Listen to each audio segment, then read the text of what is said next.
I'm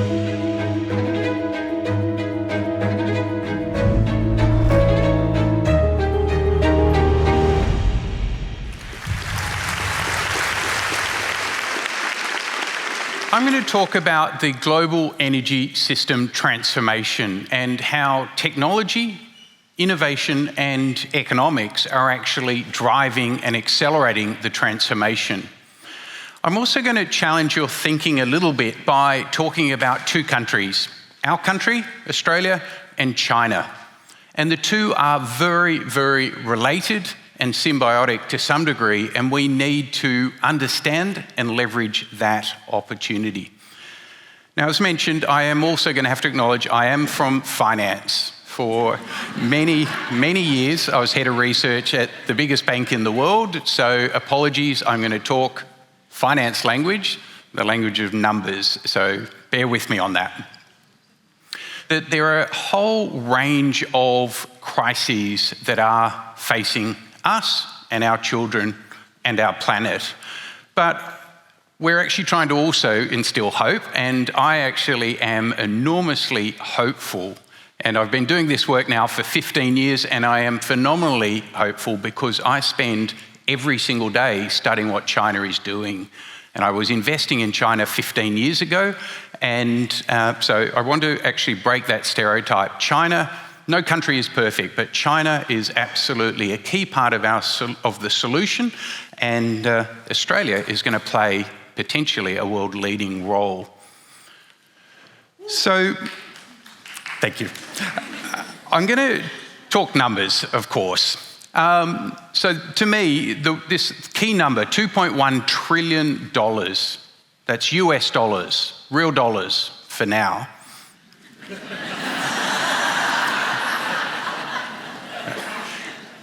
$2.1 trillion was how much the world collectively invested in clean tech in the last 12 months. It is a phenomenally big number. It's up 11% in a year. It's double in 4 years. So we are winning. We're just not winning fast enough. It's also double the amount that we spent collectively on fossil fuels in 2024. So we are outspending the problem. Fossil fuel industry is the threat to our planet. It is the central threat to our planet. But we are winning, we're just not winning fast enough. We need to double or treble the amount of investment, $6 trillion a year. But I come from finance. That money is absolutely there if we have the right policy framework. I'll also emphasise the red at the bottom. Appropriately, China. China invested more than any other nation in clean tech solutions last year. They spent double the entire EU investment. They spent double what America invested in clean tech. So they do lead the world. I'll also emphasise solar is an absolute core part of what China is investing in, and they've been doing it in partnership with Australia for the last 40 years. University of New South Wales was the centre of the technology development of solar 40 years ago, and today it still is. So the partnership between our two countries is absolutely robust, and we need to make it a lot stronger. But solar power generation, when I started studying it, was a cottage industry 15 years ago. In 2012, since 2012, solar power generation globally has been doubling every 3 years. Now again, if you follow maths, doubling when you're 1% is immaterial, but you double and double and double again, you only need to do it 6, 7, 8 times, and solar will be powering the world. Now, we all know that the sun predictably goes down almost every day, every night. Barnaby Joyce reminds us of that all the time. Solar is intermittent, like as though we don't know. But to me, the most powerful thing that's happening in 2025 is batteries. And the battery technology development that China is leading in two firms, CATL and BYD, is beyond belief. It's beyond anything any energy analysts forecast, and it is the compounding impact of solar and batteries to time shift zero emissions, cheap, abundant solar power into the evening peak so we can power our economy day and night. And it is happening at enormous speed and scale.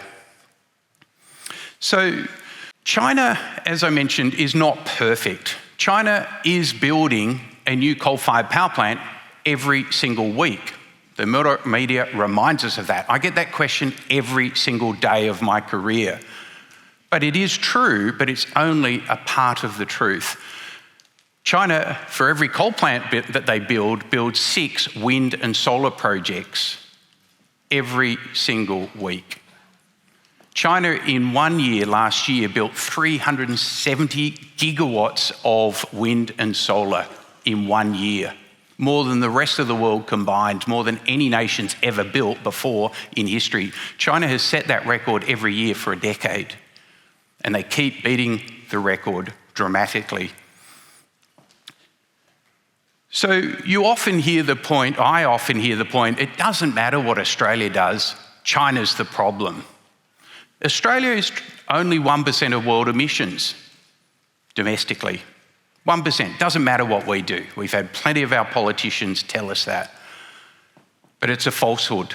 When you include our exports, Australia represents 5% of the world's total emissions. It absolutely matters to the world what we do, and it matters to our children and our economy what we do.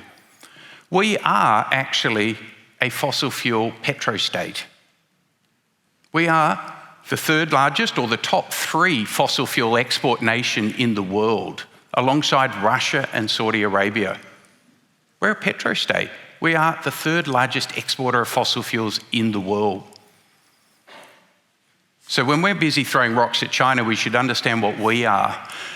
So going back to China's leadership, China is the world's biggest investor in research and development in all of the technologies we need, all of the zero emissions technologies we need.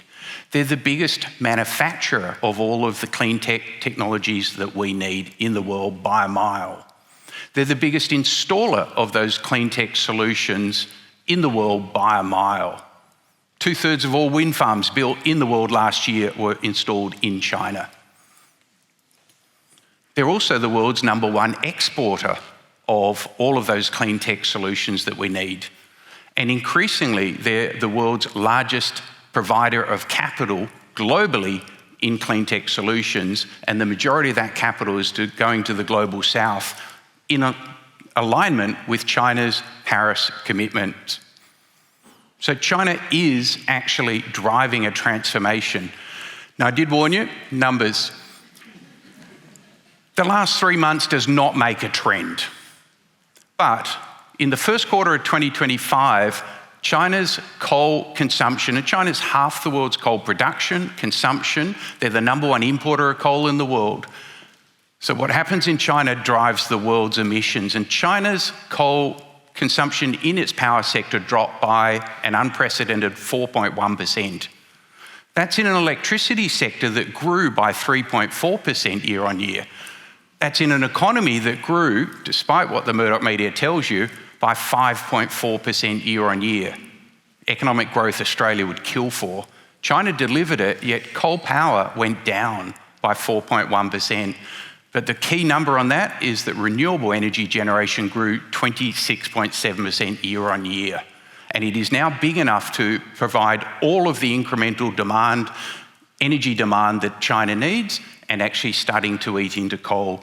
So you have a situation where China could possibly have peaked emissions either last year or this year. And I'm not saying declining, I'm talking about peaking, but plateauing for the next 5 or 6 years. That is 6 years ahead of China's Paris Agreement commitments.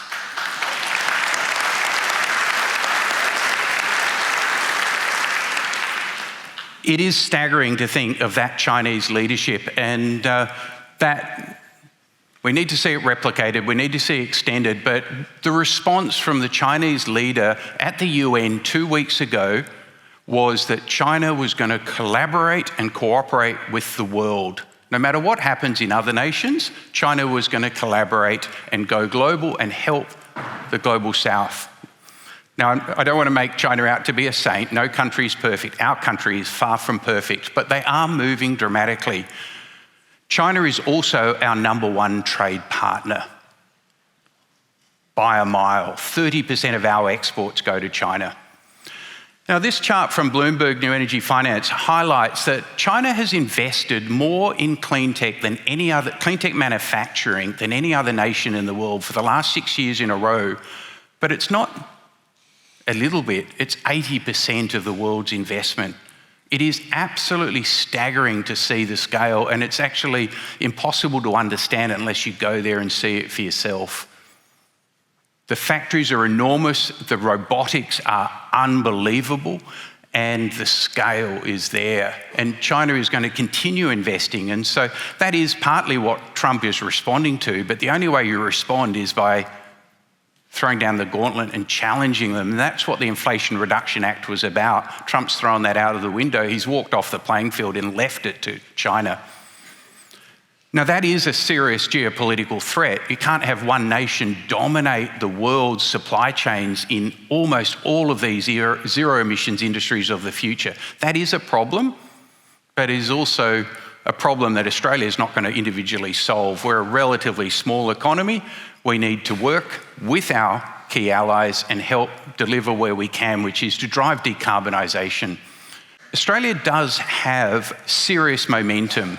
And the re-election of the Albanese government does actually give me a lot of confidence. The Future Made in Australia is a strategy designed to re-engage, to pivot Australian manufacturing.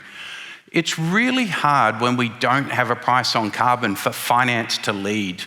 And I am from finance, and that's why I spend all of my time now advising the government and advocating to the government what we need to do. We have made serious progress. So again, the Murdoch media tells you we can't deliver on Minister Bowen's 82% renewables by 2030. That's rubbish. In the fourth quarter of last year, we averaged 46% renewable energy on average across the national electricity market, 40.1% in the last 12 months. We can easily do it, but we've got to go faster. And that's where the government providing the leadership and the policy is going to drive finance and solutions. So I'm going to finish by talking about steel. That might sound a bit of a leap, but there is a connection. China is the largest steel producer in the world, 50% of the world's steel production. But Australia supplies 50% of the raw materials to the world's steel industry, 50% of the iron ore, 50% of the coking coal. So Australia can play an absolutely key role in pivoting our mining industry from exporting unprocessed iron ore, leveraging our renewable energy brilliant potential and embodying that in refined iron. Exporting green iron to China, it is a billion-tonne per annum opportunity for Australia. It is a massive $100 billion uplift in our exports annually if we get it right. If we partner with China, if we collaborate with China, Japan, India, South Korea, but #1 China, because 86% of our iron ore goes to China.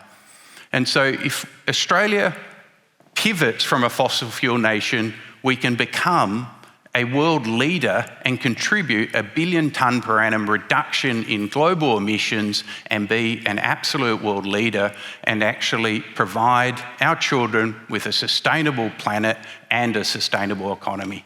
Thank you.